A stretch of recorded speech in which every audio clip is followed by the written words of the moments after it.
Okay, now we are still having lots of fun at our Maytallica Mayhem Festival, but it wouldn't be a party if we didn't invite Deftones Chino Moreno into the shenanigans. Hello, Chino. Hi, how are you? Good, how are you? Oh, I'm doing pretty good, thank you. I'm good to hear. I finally have you, Chino Moreno, all to myself, along with every 915 Deftones fan listening as well, and those outside of our city limits. But last time we met, it was over a Zoom meeting. I'm Veronica Gonzalez, and I want to thank you for taking the time to talk to KLAQ. Now, I also wanted to share this experience with other fans of yours, so I have a few questions that they also wanted me to ask you. Okay. How No did worries. you, Abe, Steven, and Frank all feel when Ohms was released? Like your overall emotion, especially right in the middle of the pandemic. I think we were at that point. I mean, we'd been working on it for quite some time, so we were pretty excited just to release it. It's always a little scary. I think when you worked on something for as long as like I think we spent like almost a year writing it, and then I mean not constant. We took a lot of breaks here and there. But yeah, I mean, but from that time since we started to release it, it was probably about a year and a half time. So yeah, it was kind of like a relief in a way, but still a little uncertainty because obviously we've never put a record out and not immediately like been on tour or toured it or usually we're on tour when a record comes out. So it's a lot different than what we're used to, but yeah, we were obviously excited. I think we're proud of what we did, so it was good. We were happy. Yes, your fans, we were all excited to have something like that great come out, especially during the pandemic. During the worst stages of COVID-19, did you guys ever consider doing a live stream, or will you ever in the future? We were asked a few different times. I mean, each time we decided that we probably want to wait. I mean, I feel like our music is and our shows are a pretty important part of our band, and our existence.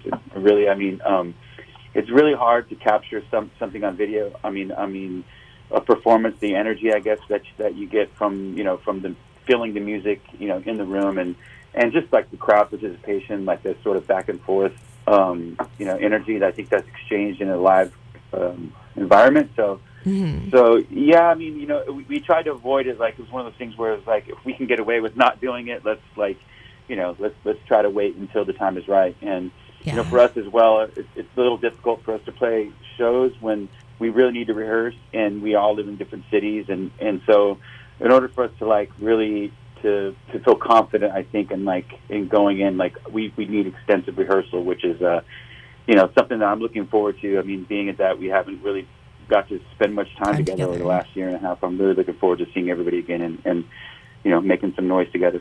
Awesome. And the last time Deftones played in El Paso was, I believe, in 2016. So this is a question from an El Paso fan, Christopher Molina. He wants to know when we can expect to see your band at El Paso, back to the list of cities in Texas Deftones will visit again. And how do you like visiting El Paso when you do tour here? Oh man, I love El Paso. It's probably one of my favorite places to play.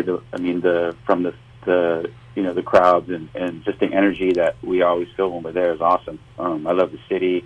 Every time I'm there, I usually have my bicycle and I just go right around, town and just enjoy it. It's really, really, really unique place. And yeah, I'm hoping that sooner than later we get to make it out again. I mean, it's been, I think, over 2 years or somewhere close to that since we've actually, it's been more than that since we've actually been on a tour. We played some one-off shows here and there. We did our Dia de los Deftones Festival, which was the last thing that we did, which was not last November, but the November before that. Other than that, it's been a long time since we've been in a live environment. So I think we're just very eager to just get back to it for sure. Yeah. And also, when you have visited El Paso, do you have a favorite spot on your must-visit list when you're in El Paso?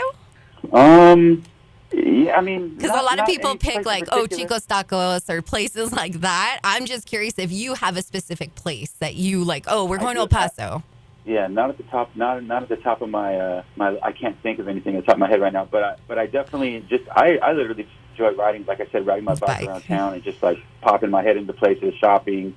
Obviously, the food is always good. And yeah, people are super nice, and it's like I said, it's one of my favorite stops. Awesome. Always in Texas. Awesome. Yeah. Now, some people still have the mentally draining COVID-19 worry lingering, but after quite some time now, people are slowly getting vaccinated, which brings me to the selfie with a fan topic. Now, Chuck Rovegno in Chandler, Arizona wants to know how you feel about selfies now. I mean, ever since cell phones became like, like the norm, like I feel like the selfie thing got a little over, like it was a little bit much, because it got to a point where like people, usually people are pretty respectful and they'll ask you, hey, can I take a picture? And I'm always certainly usually fine with that. But like it became a point where like people wouldn't even ask anymore. They'd just like run up next to you and hold their phone up in front of your face, and you're like, whoa, whoa, whoa, whoa. So like maybe this might like kind of cool that out a little bit. But obviously, it's just weird to think how everything's gonna be like. Even in a show environment itself, with people pretty much like sweating and writhing against each other, like it's hard to imagine at this point in time. So I hope so, though. I hope things get back to that. I mean, I feel like I said earlier in the conversation, like the live experience is one of my favorite parts of being a musician and playing in this group. So I hope that we get to, I hope that doesn't go away completely. I hope we can get back to that at some point. Same. Dia de los Deftones 3. Can you make a comment about that, or is it something that has to remain a mystery for now? Honestly, we really want to do it this year. I think it's all kind of contingent on, what happens as things start to open back up. But I think our ideas in planning it, last year we had an idea of doing a virtual thing, whatever, too. And again, we sort of realized that we'd rather wait and do it correctly when the time is right. And so we're going to shoot for it to happen. I will say that, Sweet. And just think positively, and hopefully that it does. It's definitely a fun thing. It's for me. I mean, even as a fan of music, it's really fun to like put these random artists together on the same bill that probably wouldn't be on the same bill in any other circumstances. So it's kind of like me creating like this live mixtape, but like actual live show, just like different groups and to put it together. And when at the end of the festival each year, it's just like you kind of step back and go, wow, that was amazing. We actually created this from nothing, and it works. And it's fun. So hopefully we get to do it again this November. Yes. Now, I'm sure you already know how many people use your band's music to rub off some of their romantic vibes onto their partner, especially during Deftones and Chill. So if men and women asked for your assistance picking a song that's guaranteed romance sparker out of all Deftones songs, which song would you recommend and why? Wow, that's a deep question there. Let me see. I mean, I'll just go with the obvious. I mean, obviously, Change, I think, is like, it's probably been in more like love scenes and more movies and than any of our other songs. So that one always seems to catch a nerve, I think, with amongst lovers. But I think there's a lot of our music is there's a lot of, I think, that vibe. I think that exists in and out of different songs, and so to each his own. I mean, some people might like some of the heavier stuff. I mean, it depends what you're into. Yeah. So, okay. Now, there's a lot of ladies that are part of the Deftones Facebook group, and they had some personal questions, but one particular question that stood out to me that every chick with a crush on Chino Moreno is curious about, like Sarah Bohm. They want to know what cologne you wear. I don't wear cologne. Really? No, I used to when I was like in high school. I think I used to wear like Dracar, or like all the popular ones back then, like Polo. And what's the other one? But like when I was like in high school, but Cool Water, I think I wore at some point. And Tommy Hilfiger. Yeah, I haven't. I think Tommy Hilfiger was even a little after my time, but yeah, this is like high school. So, but I haven't really worn cologne since then. I mean, I do have some like essential oils and stuff sometimes that I'll wear, but like it's funny because my wife doesn't like it either. So like I'll only wear it like the oils and stuff if I'm like on tour, or like I'm like whatever, or traveling, whatever. And it's not really like, I wouldn't say it's like an attractive sort of smell to me. It's like more of an earthy smell, which I enjoy myself. So, yeah. So yeah. Sweet. Yeah. Right on. Well, Deftones fans really want to know about your lyric writing process. Do you come up with a vocal melody first, or do you just hear the song and go off the top of your head? I usually hear the music first, and then that sort of triggers, like, I guess more of a melody or a cadence of how it's going to come of the music. Uh-huh. And so that's usually like the first thing that sort of pops in my head. And there'll be some words that'll pop out here and there, like some kind of key phrases or things that I'll sort of write down, and then I'll kind of build around those key phrases usually. And then it usually won't be until the song is almost finished or finished where I kind of step back and then sort of like get the whole gist of like what I was even saying. So sometimes it's almost like I check out, you know what I mean? I just kind of like completely like just vibe out on the music that's presented, and then it all kind of takes form, you know, in the latter. So it's definitely a different way of doing it. I mean, but it's the only way that I've ever done it. So I've never been able to. Actually, I've never really tried, but I'm not the type of person that will like write out like this song idea and then present it to the band and say, "Here, can you guys write music around this?" Okay. It's never been that way. Yeah, for me. Okay. Well, Deftones has done amazing covers. So we're curious and want to know if Deftones have recorded any more covers or plan to anytime soon. I wish we had. We haven't in quite some time. It's been since we've had the time to actually like sit down and work on one. I mean, we talk about it all the time, and we just haven't got around to it. Hopefully sooner than later. I mean, you know, we're all such big fans of all different types of music, and you know, usually it's kind of cool to pick something that's sort of out of the genre as well. So that's always a fun thing to like pick something that is sort of like left of center, people don't really expect, and then sort of making it our own. So, you know, whether it be like something, you know, from the 70s or 80s that we grew up on, or you know, just something random. Usually that's usually, you know, the fun part about it. So hopefully we can. No definite plans of what and when, but I hope so. I hope to do some soon, yeah. Sweet. Now, me and a couple of concert buddies are going to be attending your show on Saturday, September 11th in Albuquerque, New Mexico. It being 9/11, do you, Abe, Steven, and Frank have any sort of special salute for that evening show, it being 9/11 and all? Well, it's sort of a ways away.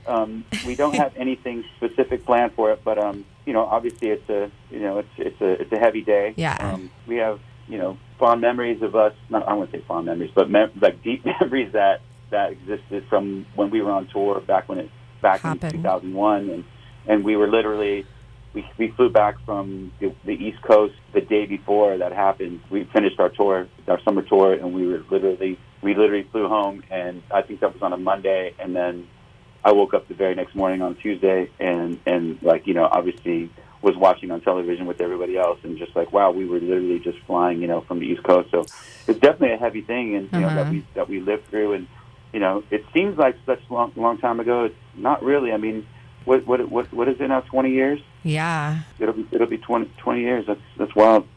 I am so looking forward to your show. Also, Drew Birch, as well as other documentary fanatics, want to know why Deftones haven't released any DVDs. I want to, and it kind of goes back to what I was saying earlier in the conversation. Is about like kind of capturing the essence of the live show on film. We had this idea one time when we were, I think it was probably around 2012 or something, and I think we were on the Diamond Eyes record, and we made a plan to film the show we were playing in Moscow, and we had it all planned out. I mean, and at the very last minute, like, it fell apart due to like certain details of, I don't know whether it's permits or whatever, the film. I don't know. Something happened where we couldn't actually film it, and I remember that it was like it being one of my favorite shows that we ever played, and I was so bummed that we actually didn't capture it. You know what I mean? Yeah. But it's hard because, like you said, like I feel like when you know you're filming too, it's, you know, just like every, you know, the nerves, you know, and kind of get you too. Yeah. So it's you know, but just to get that natural sort of like, you know, that natural thing where you know like say you pretend you don't know that they're filming, and they just capture that moment, you know what I mean? Yeah. And it were to come out good and look good and sound good. I mean, that'd be the ultimate. One thing also that we did that was really cool actually was we did these Chi benefits when think it was before we released them. I think it was like probably 2010 or 2009. And we filmed. It was 2 nights in Los Angeles, and we had a bunch of different guests come up and play with us. And we went deep into our catalog and played a bunch of stuff. I want to say it was like one of Sergio's first shows with us, and we filmed them. And we planned on releasing them, and then we went to get the footage, and it didn't record the audio. Oh my gosh! So we have actually recorded like a few songs, but something like most of the second night, I think, or the first night. One of the nights like didn't record any, and the other night just had a few songs of audio. So we released like the few songs that we did have audio on. Yeah. But yeah, it was like some kind of technical difficulty. It was such a bummer because that show was like.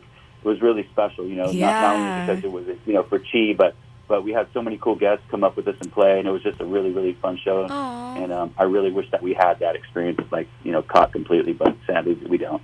Damn. Well, now it's safe to speak for others when I say Deftones fan base were rescued during the worst point in our lives, the pandemic, which brought on some bad times for a lot of us. But September 25th last year, Deftones' 9th studio album, Ohms, was released. Then time passes, and the White Pony 20th Anniversary Super Deluxe box set was released not too long ago. Now, how did you all feel about the feedback you guys got back from your fan base? I try not to. I mean, obviously, it felt like the majority of the people were happy, obviously, to have, content. And our idea was when we were going to release the White Pony, for instance, with the, with the B side or with the remix side of the album, knowing that it's not going to scratch the itch of a lot of people, you know what I mean? As far as when you can't, when you have something like White Pony, which is kind of, I guess, considered a classic album, it's usually not a good idea to try to mess with it in any way, you know what I mean? Yeah. As far as remastering it, remixing it, or trying to redo any songs or whatever. So, we got the idea of offering something a little extra, like doing remix record, but I kind of knew that it would kind of be met with mixed emotions. Some people would like it, and some people would be like, eh.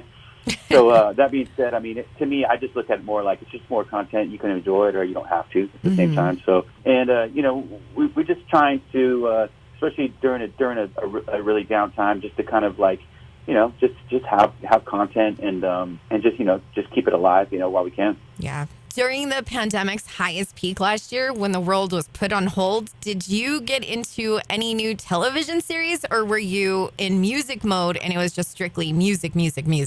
Mostly music. I mean, let's see. Did I watch anything? You know what I did? I ended up watching Lost all over again. Oh, wow. A couple months back, and I actually have Hulu, but I have the subscription without it's not the premium one, so I have all the commercials. So I literally had to watch all the commercials, and it took me almost 3 weeks or almost a month maybe to watch the whole thing over again. God. But it was rad because that show was very when we were recording our self-titled record. Oh no, was it self-titled? Maybe it was a Saturday Night Wrist album. We used to literally meet at the studio, and we'd had a TV set up, and we'd all just sit there and watch as the new episodes would come out. The whole band would sit around and watch watch the whole episodes, every week when they came out. And we were just obsessed with that show, and I hadn't thought about it in so long, so I decided I was going to rewatch that. So I did that over the pandemic. I don't know if anything particularly new that I watched. Yeah, mostly, like we said, I spent a lot of time in my studio,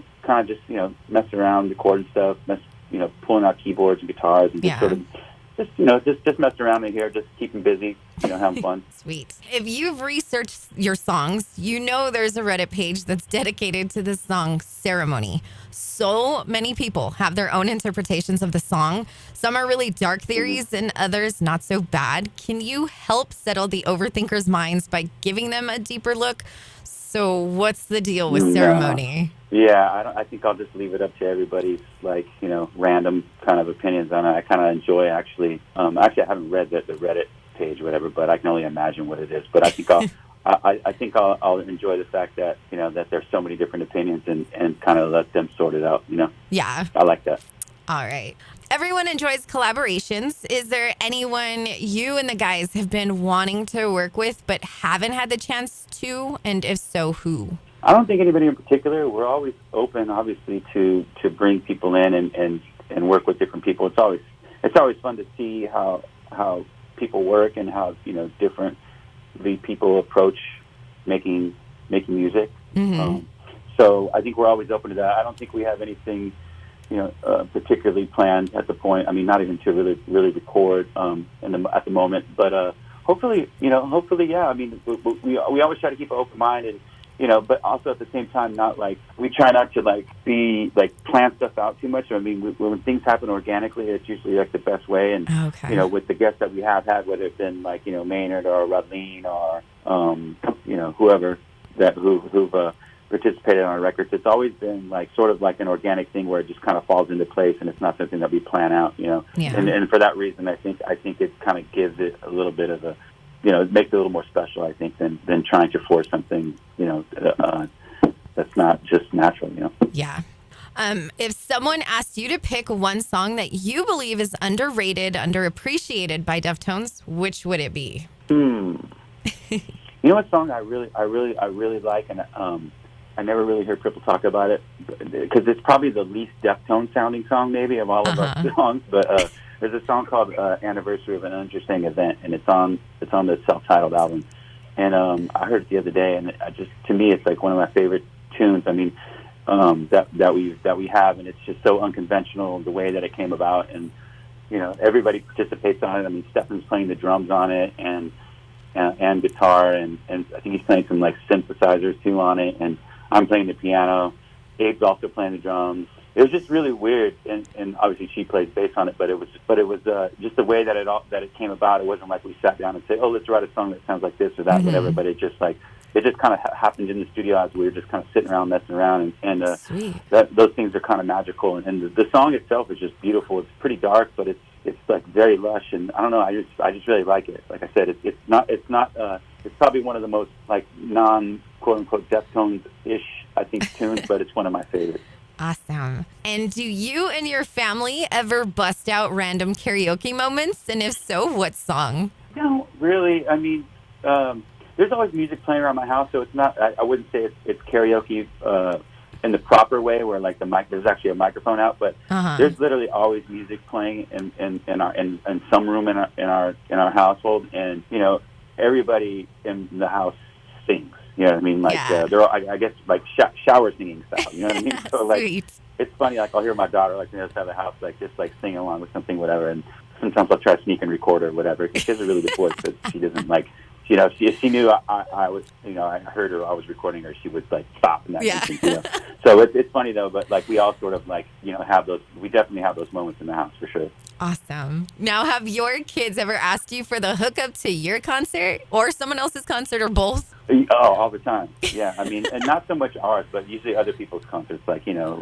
Someone's coming through town, like my sons will call me, "Hey, Dad, do you know this person or this person?" I'll be like, I might know somebody who, blah, blah, and then, be able to get them tickets or something like that. And obviously I think they enjoy those perks, whatever. As far as our shows, it's when they were really little, when they were little kids, it was I think they looked at it wow, this is awesome, whatever, growing up in that environment. Yeah. And now they're probably all a little jaded, you know what I mean, where it's just no big deal really for them to be backstage or to be hanging out. So, it's sort of funny to see from their view. Awesome. All right. Before we wrap it up, it's time to get down to the nitty gritty. Now, you have got to help Deftones fans in El Paso put a rumor to rest. Your fan base have been wondering something for a really, really long time now, even me. So let me spill the tea that's about you involving 915. Rumor has it that you have a relative that lives in El Paso. Now, since I'm talking on the phone to the actual source, you, Chino Moreno, can you confirm whether you having a relative that lives in El Paso is a rumor or the truth? El Pasoans have wondered about this for years now. Yeah, I don't know. I mean, I have a lot of cousins. I'm Mexican, so I have a lot of relatives all around the Southwest. Nothing particular comes to mind, but I probably do. I wouldn't doubt it. Okay. Well, El Paso loves Deftones, and I want to thank you so much, Chino Moreno, for hanging out with KLAQ and giving us some insight to our curiosities that we've been wondering about. And thank you, and don't forget, El Paso loves Deftones. Right on. Thank you so much. Have a good one. You too.